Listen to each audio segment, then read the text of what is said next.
My name is Ann Connell-Freund. I'm Executive Vice President of Operations for Oriana House, and one of my roles is the Executive Director of the Judge Nancy McDonnell Community-Based Correctional Facility. I'd like to have my other staff here introduce themselves. Bernie Rochford. I'm the Executive Vice President of Administration for Oriana House. Can you spell your name, Steve? Sure. Bernie, B-E-R-N-I-E-R-O-C-H-F-O-R-D.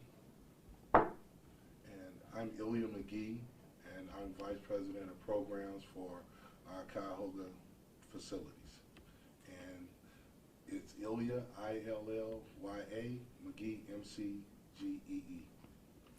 And my name is spelled Ann, A-N-N-E, last name Connell-Freund, C-O-N-N-E-L-L hyphen F-R-E-U-N-D. I wanted to start off basically reviewing with you what a community-based correctional facility is and what's the purpose of the Judge Nancy CBCF that we have here in Cuyahoga County. Community-based correctional facilities, there are currently 18 of them in the state of Ohio, and they cover most of the counties in the state of Ohio. Some are single counties, some are multiple counties.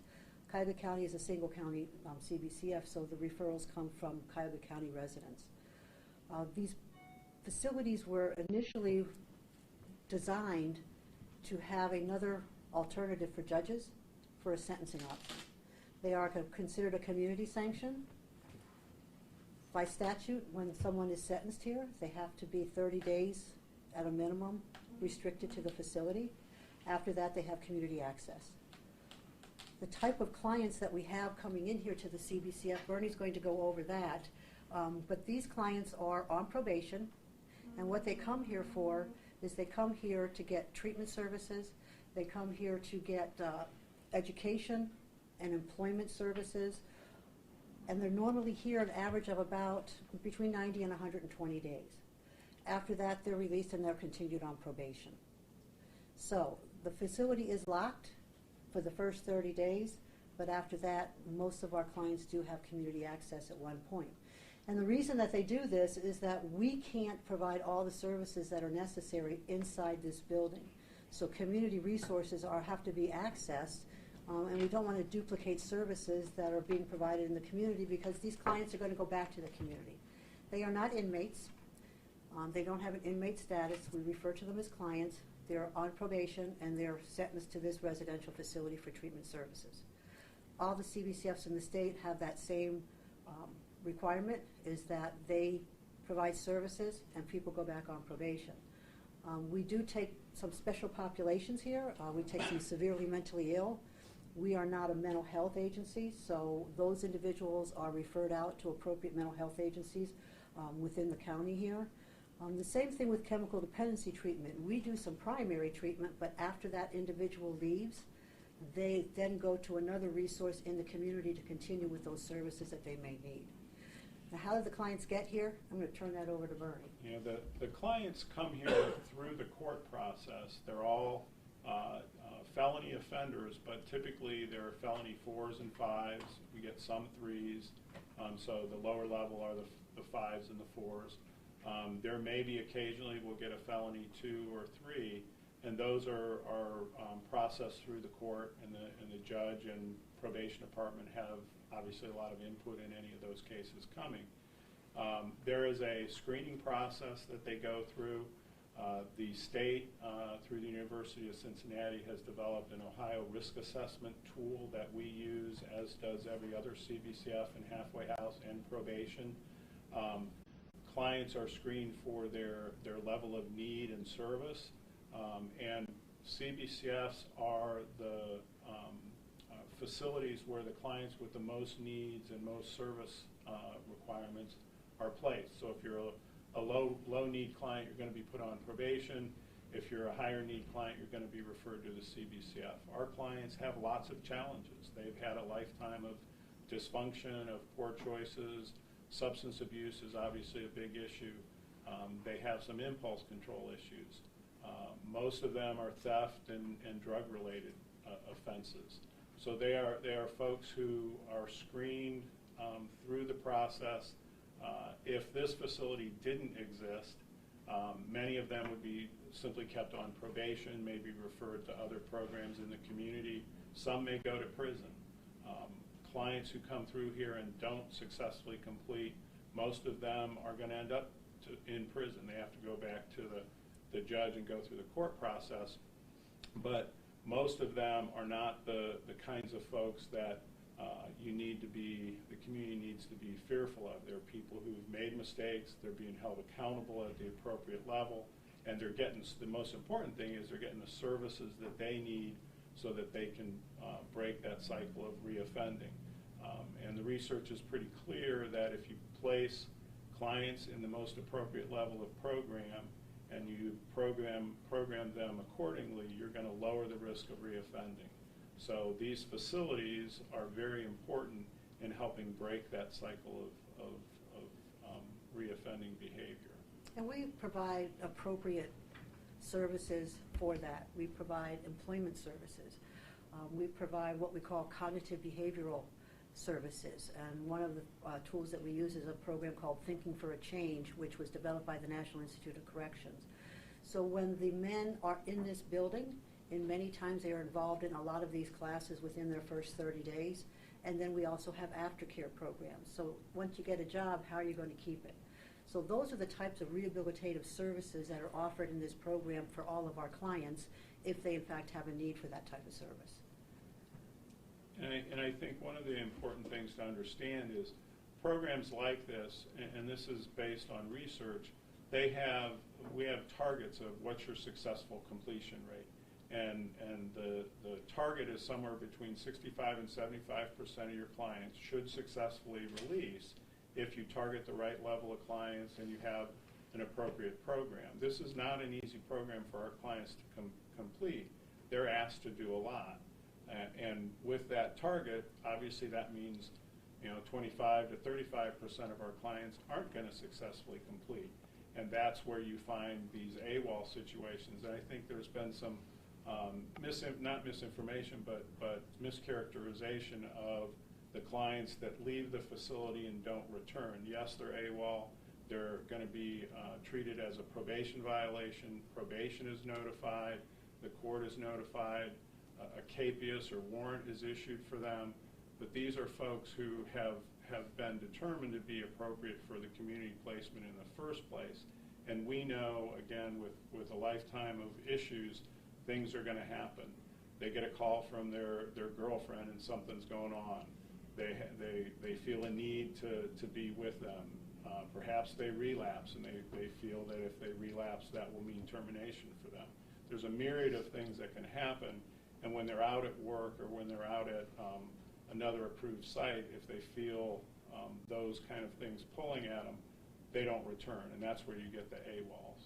And we've made some physical plant changes as well as program changes, and I'm going to have Ilya go over some of the program changes that we've made, because as we've gone through this process and as we get higher need individuals, we have to change the types of services and the things that we're doing. So, Slide microphones down for a second.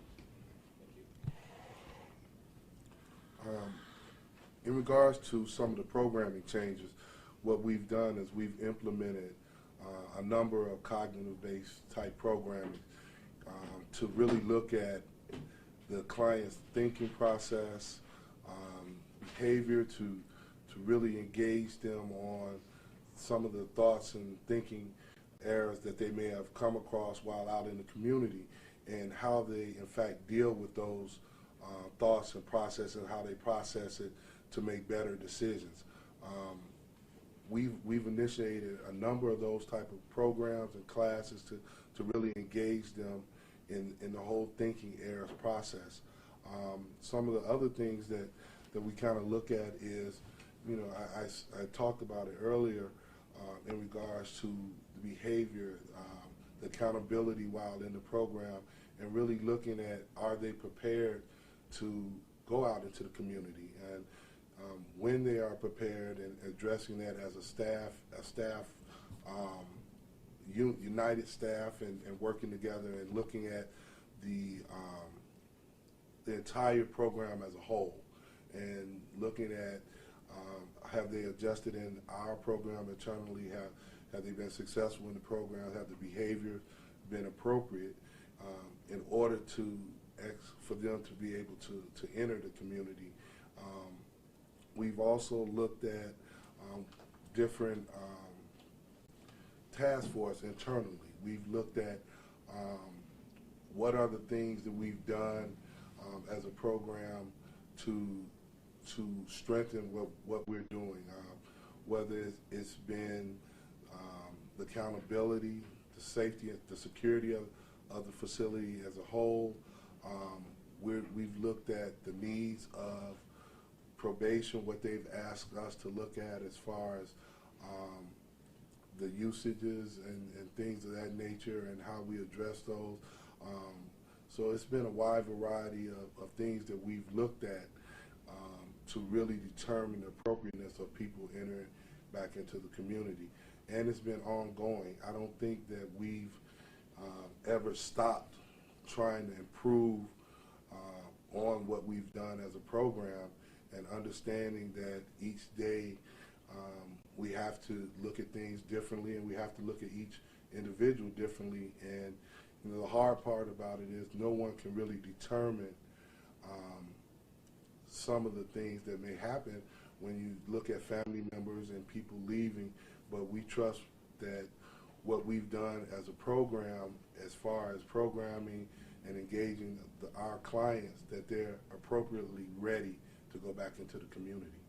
And when they go through these services, it's not just sitting in a classroom. We're not just sitting in a classroom. These are very intensive services. The services include things like role playing. They also include things, the clients have homework. They're required to come up with, for example, an avoidance plan. If they can't avoid the gang that they used to hang out with, what are they going to do different? So it's not that they just sit in classes and get the information. It's something that's active and participatory, that the clients participate with our staff to be able to change the way they're thinking, to change the way they behave. We are here right now because of an incident that happened on Sunday. Right. Can you tell us about Tyshawn Shepard and Lavelle Tucker? What were the circumstances Sure. of them leaving, and what will the consequences be? And is there an active search for them right now? As far as Just the take us back to Sunday. What happened? When did you discover Yeah, they were gone?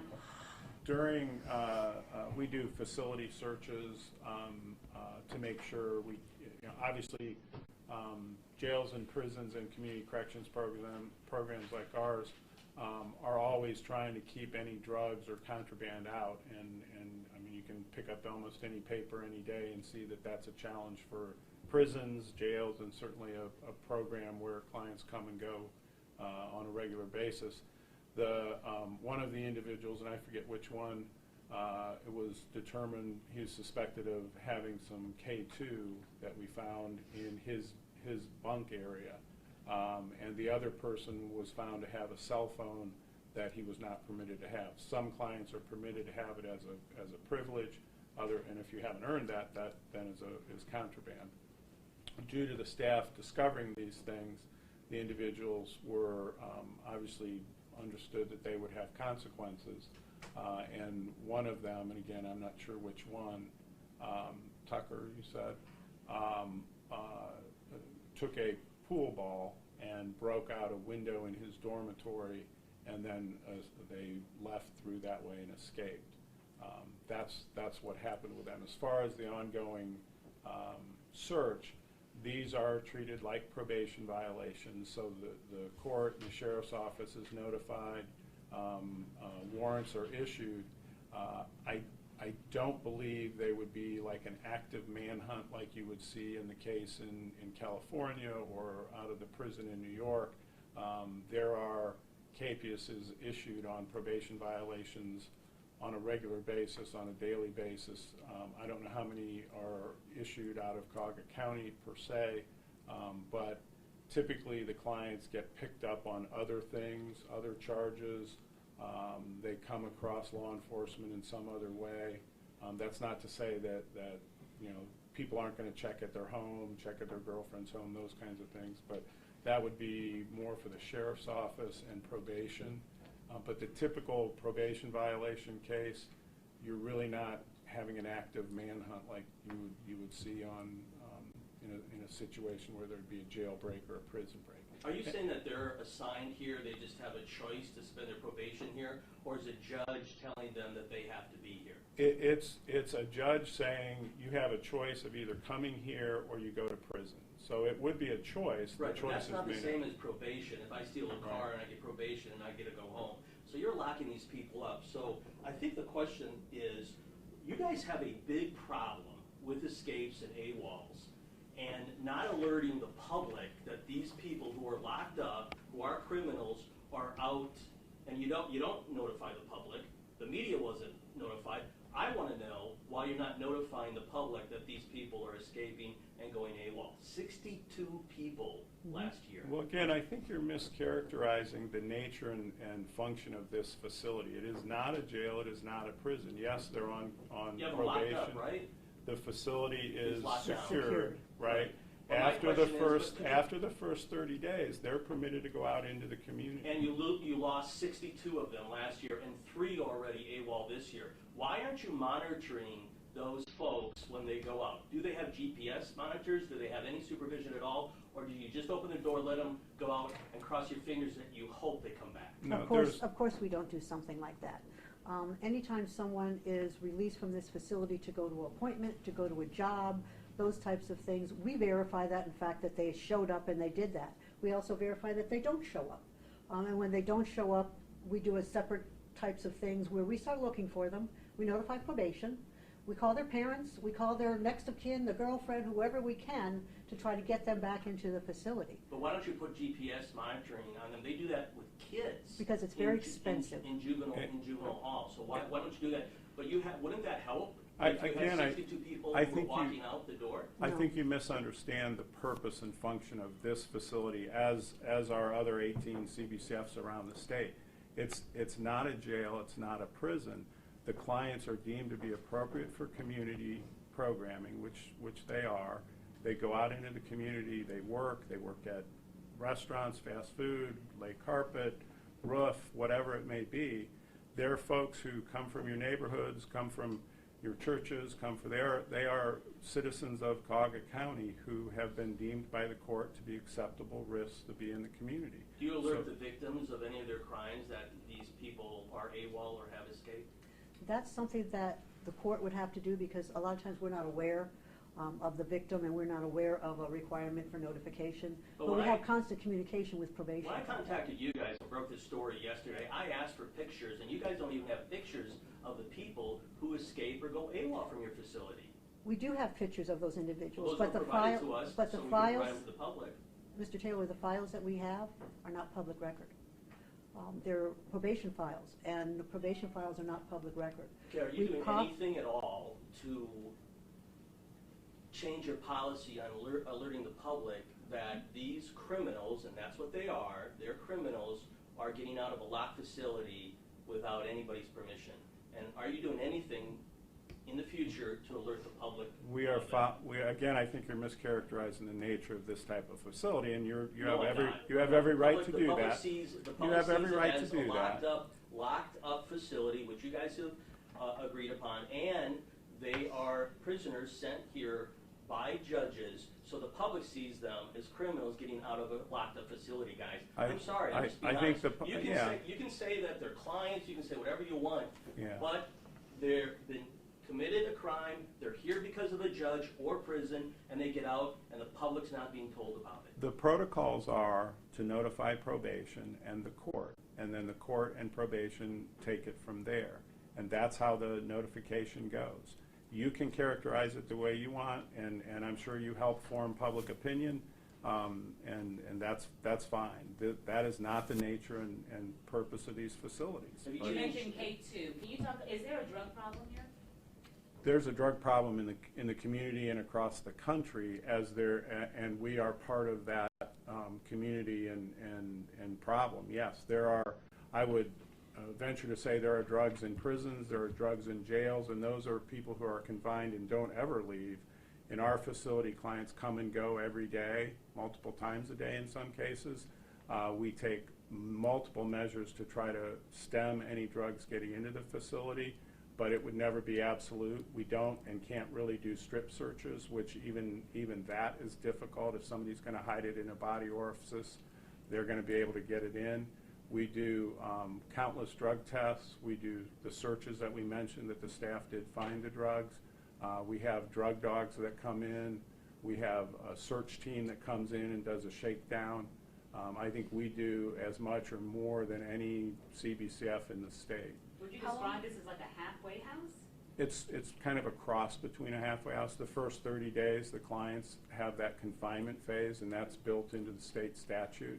After that, they would really be much more characterized like a halfway house client. Out of the 68 people who have either walked away from here or escaped in the last 13 months, how many have been recaptured? Do you guys have those numbers? We do not have access to those records, and we haven't looked at them, but one of the things that we did discover last year is that we had a process that we have changed, and we changed it in September, where our staff would take someone to Metro Hospital to have them rated and to start the process so they can have medical insurance. And we had, what was the number? We had 15 clients just walk away from the hospital. As a result of that, we said, gee, that's not a good process, so we changed our process until later in the program when that person is following their program, doing what they need to do, and then they are allowed to go to Metro by themselves. So I think that was a significant problem with that number of people leaving Metro Health Center when we were taking them there. Do you do anything changing security so you don't have the number of AWOLs and the number of escapes? Since in the last 12 months, have you changed anything with your security? Absolutely. We have, which I refer to as a TSA machine. We are in the process of getting that and our staff trained and that hooked up. We have a version of it now. Anytime someone walks into this secure perimeter, and that includes our staff, have to go through this machine. Right now, because we don't have the staff trained for the software product that we're going to eventually have, after they go through that machine, we also do pat-downs and enhanced pat-downs. So anybody coming into this facility, and they're coming in for business purpose, a judge, a probation officer, a community provider, they have to go through that machine just the same as our clients have to do that. But again, should the community be concerned right now because of the incident that happened on Sunday, and why? No, I don't believe they should be concerned when you look at the particular clients, the screening process that goes in. There's no guarantees. Obviously, anybody in the community, you have to take all your necessary precautions. But I don't think the community is any more at risk because of this facility or how we operate, or these two individuals. These two individuals were not particularly high-risk offender or high-level offenses. I think one was receiving stolen property, the other was drug abuse or distribution. So no, I don't believe they are at any more risk than. So someone caught with heroin and then the other person caught stealing a car from Cleveland Clinic are not high-risk criminals? They're not. I don't believe them to be violent criminals, no. And it may be a surprise to people, but I don't believe most felony offenders go to prison to begin with. They get probation. Do you think criminals are figuring out that, hey, prison or come here, and I can just walk away, and that's why you're seeing an increase, that the word's getting out that you can come to this facility, after 30 days, boom, you're gone? No, because they're still going to be under court sanction, and when they do, these guys don't have good exit strategies. They eventually get picked up by the police. They almost always do. Is it a 100% guarantee? I doubt that, but they're going to get picked up by the police. They're going to go back in front of the judge, and they're going to look at going to prison. I think when you look at the success rate we have, we're right in line with what that success rate should be across the state. If we took all the easy cases, the people who would do just fine regardless of whether they were here or not, we'd have a lot lower AWOL rate, but we wouldn't be having any impact. The clients we have an impact on their ability or on their likelihood of reoffending.